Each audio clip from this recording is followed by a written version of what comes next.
When you put on your socks this morning,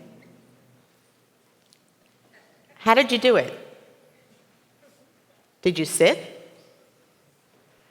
Did you lean against a wall for support, or did you stand on one leg? Believe it or not, the answer to that question could determine whether the last years of your life are the worst years of your life or the best. Falls are the leading cause of injury and injury-related death in people over 65 years old. Many of us just assume that as we get older, we become more frail. But what if aging and frailty were not synonymous? When my son was a toddler, I remember my mom, she used to bend down, pick him up, walk over to the living room, sit down with him on the floor, play with his trains. He would get up, she would get up, and follow him all around the house in her high-heel shoes. That was my mom, able to walk gracefully in shoes I refused to wear, much to her chagrin. Well, several years later, she was on the telephone. She lost her balance, fell, and broke her arm. I went to the doctor's appointments with her. They evaluated the arm, they treated the arm, but no one asked her about her balance. Now, I've been a physical therapist for 25 years, and in retrospect, we should all have been curious about why she fell. And I now realize that her balance was most likely declining well before the fall. Today, my mother's 87 years old. She goes everywhere with her blue rolling walker.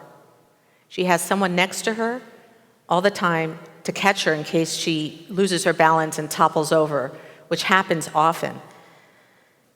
It pains her to be like this, yet she does understand that she needs to use the walker. And I'm just so grateful because it really does decrease her risk for falls. 1 out of 6 people over the age of 65 experience a fall every year. It could be medications, disease, and something as simple as a throw rug in your home could increase your risk. But you have more control than you think. The good news is that everyday activities like getting dressed, sitting up and standing up, even walking and talking with your friend is a great way to practice your balance. But this is what tends to happen.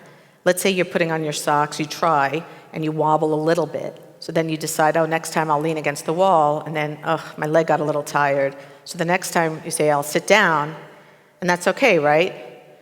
Well, here's the catch.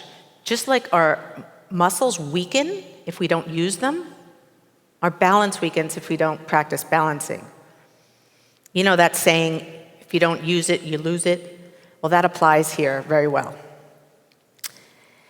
And your decline in balance can start as early as your 30s. But no one is telling you that. Instead, you're hearing about the benefits of cardio and stretching, and now there's a lot of research coming out about the importance of strength training as we grow older. These are all super important, and you should do them all. It's just that we hear less about balance training. And here's the thing. We strengthen our muscles because we use strength for everything we do. So why should our approach to balance be any different? Yet it is. We tend to wait for balance problems to show up before we consider doing anything about them. It's like with strength training and cardio and stretching, these are proactive choices we make. And then with balance training, it tends to be more reactive. I'm here today to inspire you to consider being more proactive to build better balance. Now, you're already doing a great job every time you take a walk. I don't know if you realize this, but you're balancing on one leg, and then you're balancing on one leg on the other leg, and so forth. And every time you take a step, you're literally catching yourself from falling. It's not much different than what tightrope walkers do. They're constantly adjusting and readjusting their balance so that they don't fall over. I'm not suggesting you go out and buy a tightrope. But I do want to make you aware that your brains and your bodies are constantly making adjustments with everything you do all day. You just might not notice it. For example, if you're walking on the sidewalk, you're going over lots of cracks, but you just keep walking, you don't notice, but your ankle is making these micro adjustments so you don't sprain your ankle or fall. And let's say someone from behind pushes you by mistake, you take a step. That's a good thing. That's another way that you prevent yourself from falling. Now let's imagine it's got dark out, and now you're walking, and every step is a leap of faith. We don't realize how much we depend on our vision and our eyes for balance until we can't use them. It's ironic, right, that I'm encouraging you to wobble more so that you can learn how to be more steady on your feet. So maybe it's time to actually embrace those obstacles and uneven surfaces. They may actually be a way to make you more ninja-like in your balance skills. Fall prevention is a big topic these days, and for good reason. Falls can lead to serious injuries like hip fractures, head trauma. And for many older people, life may never be the same after an injury like that. But it doesn't have to be that way. There are a lot of studies coming out now that many falls are preventable and that frailty is not inevitable.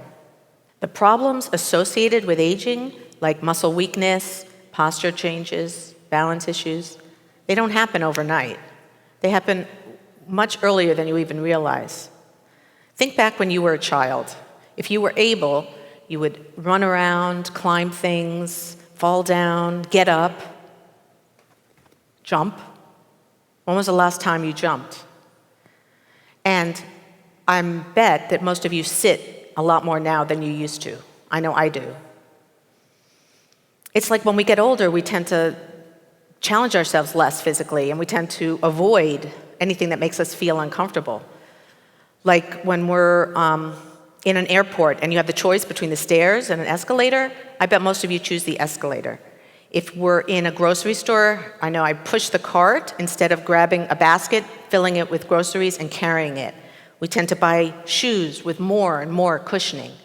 And we find excuses not to get on the floor to read, watch television, or play with our children or grandchildren.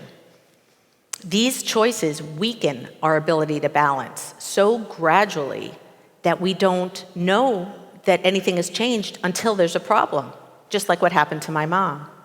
And these days, with iPhones and screens, children are spending a lot more time sitting at much earlier ages. So these problems are more likely to show up even earlier. So what can you do? Well, you can start by not sitting. Instead, try this. Grab a chair. For safety, have it next to you. Grab your sock and try putting it on. If you wobble or take a step, that's okay. That's normal. Keep trying. If you feel that it's unsafe, then by all means lean against the wall. And if you have to, sit down. It's okay. But far too many of us sit when it's actually not necessary. And that's exactly how we lose our ability to balance, by not practicing. We must challenge ourselves to build better balance. Of course, as we age, our bodies change. And that means we might feel differently when we move. And for some of us, we might acquire a neurodegenerative disease like Parkinson's, for example. And in that case, yeah, we have less control over how we age. But we all have more control than we think. And it's never too late to improve your balance. When our balance improves, we give ourselves a gift we didn't even know we needed: confidence. The confidence to do the things you love. The confidence to move without fear. And that's why my mom, she loves going to physical therapy. She complains that they're not challenging her enough. And she wishes she could go more often. She's still pushing herself. And I love her for that. So tomorrow, put on your socks, challenge yourself, build better balance, one sock at a time. And the last years of your life may just be the best years of your life. Thank you.